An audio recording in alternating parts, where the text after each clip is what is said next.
It's been an article talking about the privacy of our children, and it is said that trust, not money, makes the business and life world go round. Don't know if you agree with that. But when it comes to trust with your kids, where do you stand? Now, I didn't have a journal growing up, and parenting.com sort of covered this, saying, do you look at your kids' journal? Do you look at their phone? Do you sort of breach that privacy, that trust issue? I didn't have a journal because I'm a talker. It just didn't work for me. But Mary-Ellen, did you have a journal growing up? I did. I remember we used to have book week at school, and they'd always sell this like random junk for the kids at book week, and there was this journal with a lock on it, and I was like, yes, I need this journal with the lock on it. So my mum can't, not that she ever would read it, but yeah, I liked my privacy in keeping a journal. So you don't know if she ever read it? I don't think she would have, but oh, she's good. Yeah.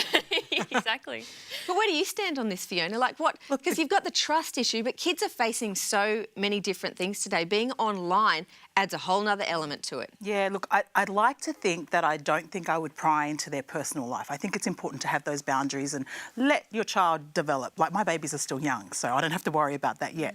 But I hope that we have enough communication in our household growing up that they can be open enough, at least with one of us, be it my husband or I.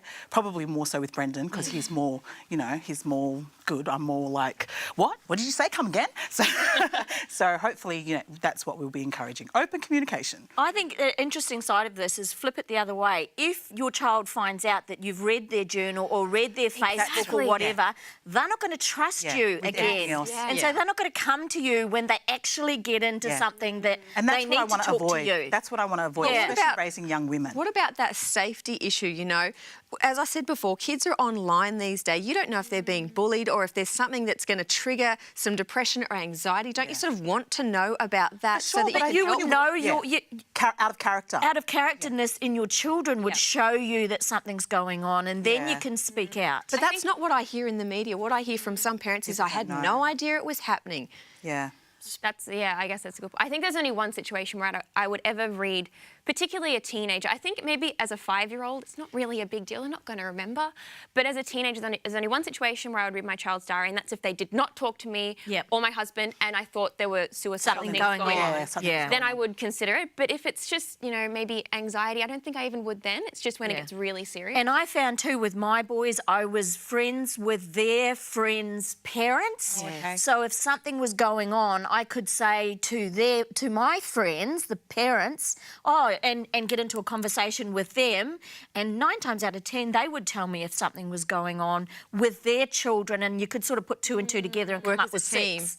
Yeah. Well, I don't think who's got time? I don't think you should, dedicate yourself to being nosy and prying. You're hovering then.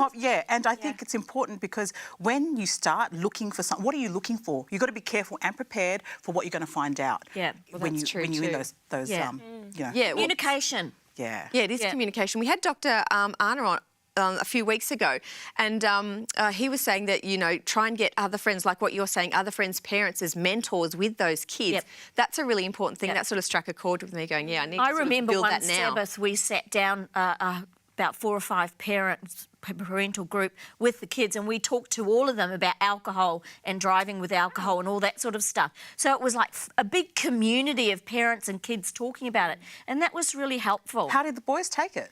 There was lots of open discussion, but they put in and took out, and so did we, and we learned a lot as well. It wasn't just one-sided, it was, give and take. And because it was multifractional with different parents and their different points of view, and it was really helpful. Good. Yeah. Well, I think the most important thing, parents, is to make sure that you don't get caught.